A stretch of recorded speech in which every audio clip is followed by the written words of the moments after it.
a Dodge Challenger Hellcat Redeye Day. This is my 2019 Hellcat, which I purchased last August, last year, and I've never done a review on it. Today we'll start most of the winter months.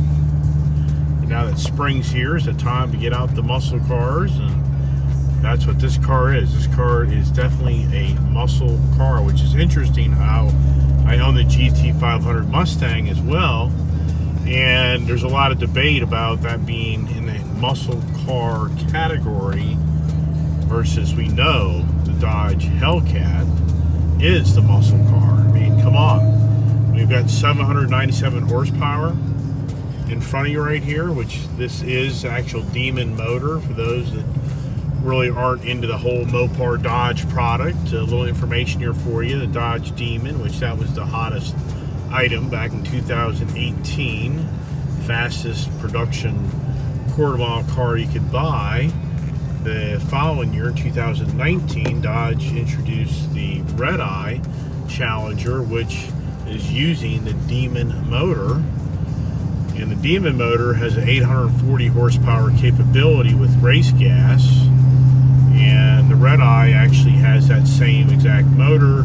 It's just detuned. So if you want to unlock the ECM and put race gas in this, you're going to get that 840 horsepower as well. But factory-wise, she's 797 horsepower. More than enough. And what's really nice, I got the wide body package on this.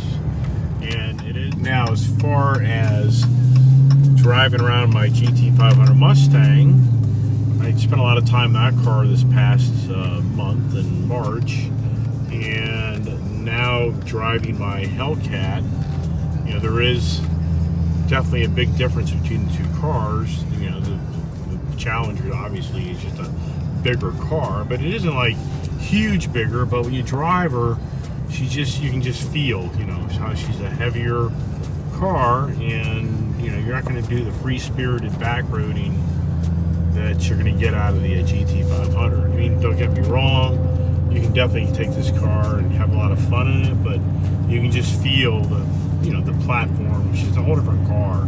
The car was more designed to be the straight line, fun car, and not really the backroad car.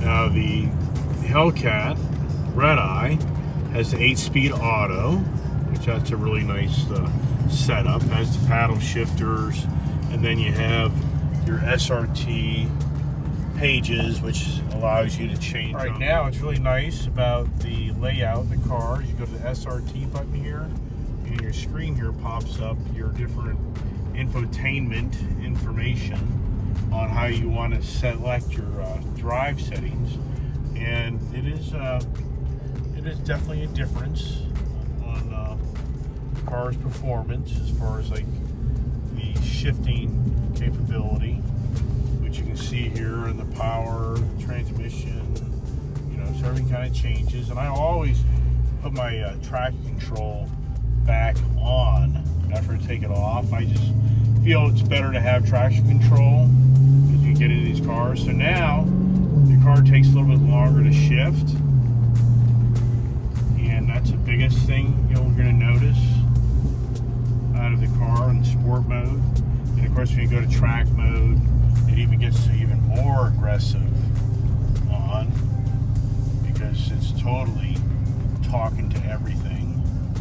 If you look at here, traction, suspension, steering, much more stiffer, and but it isn't radical. It isn't like you can't track mode and feel like you're getting beat up.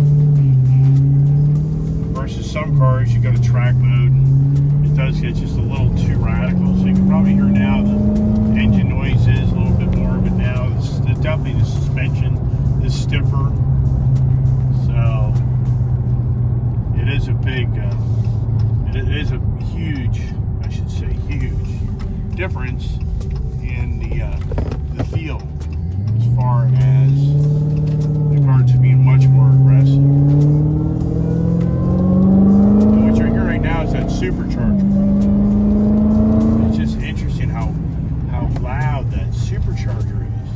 nice feature on the car is the Apple Play capability, which that's really good to tie in your ways.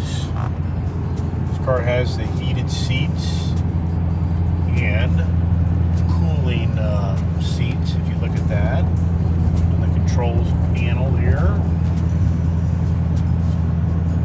Heated and vented. Isn't that nice? This is a heated steering wheel. The car for a road car, just as far as really comfortable driving down the road, this is definitely a over the road car.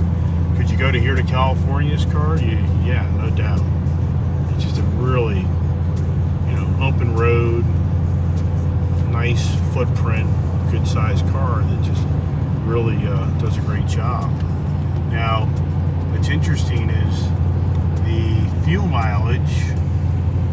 See here it's showing 15.7. Wow. Guess I've been driving this car a little harder than I realized the last time I drove it. Usually these things hit like 18 to 20 miles per gallon. Here's your info pages here, which that's nice. The Hellcat Redeye. Something that's unfortunate here in the Dodge product makes no sense to me why they don't have an automatic up window. So my Mustang, of course you have the automatic down. Then you go to automatic up, nothing. That's a pull. Now, that's a negative, but then on the Mustang, no sunroof. So, it's kind of give or take. Wow, look at all the pollen. It's crazy. So I detailed this car last night, Martian waxed, polished her, and already all the pollen's already on top of her. So that's a the Mustang. If you know the design of the car, which you do, the roof, I guess, sunroof's just too much, and for the average person.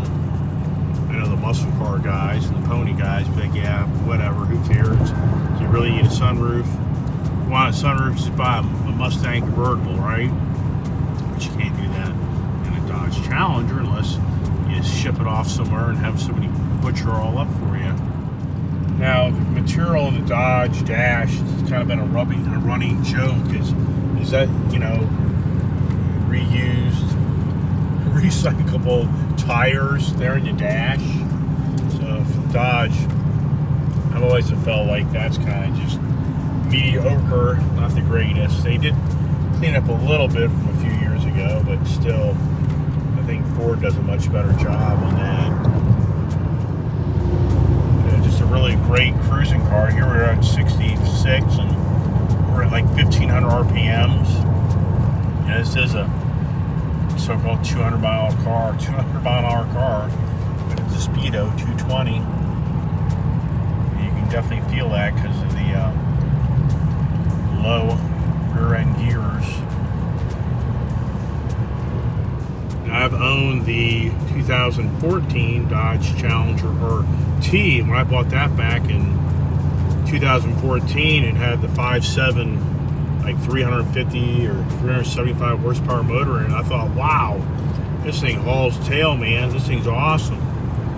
Then I put an order in for a Hellcat, which that's a long story, which I didn't get for a year. So in the interim, I just picked up the SRT Challenger with the 485 horsepower motor, and I was like, wow, this thing freaking hauls tail, and it does. I mean, anybody out there that's like in the budget of Hellcats out of your range, I'm gonna tell you right now, pick up a Scat Pack. You'll be just as happy. And for the Hellcat guys, they'll be like, oh man, what are you talking about? I'm telling you, I've owned two SRTs, the Challenger and Charger, and I own the Challenger and Charger Hellcats as well. And that SRT 485 horsepower car is a blast. That thing hauls tail. It'll hang with the Hellcat up to about 70, 80 miles an hour before the Hellcat really starts walking it. But I'm just telling you, for the money, the value, and the fun factor, pick up that Scat Pack and you'll have a blast. And it looks like a Hellcat. And you'll save yourself a good amount of money.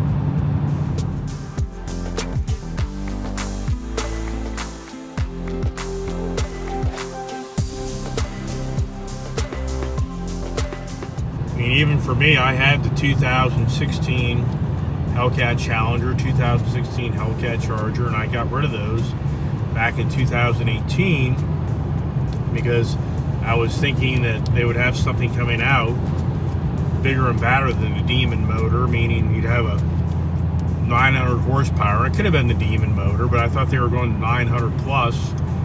So I sat it out for a while, and then I started missing my Hellcats, and then I was really on the fence of just picking up a Scat Pack again, and I came close many times to picking up the Scat Packs setup just because of the value and the fun factor. And then at the last minute, Dodge introduced the horsepower days, and it wasn't for the horsepower days where they took huge amounts of money off these Hellcats, I wouldn't be back in a Hellcat. Neither one, because I now own a 2019 Hellcat Redeye, which we're videoing, and I also have the 2019 Hellcat Charger. And once again, went for the huge discounts, I'd have been more than happy just to go ahead and get back into the Scat Pack package, because you're going to have a blast in that vehicle.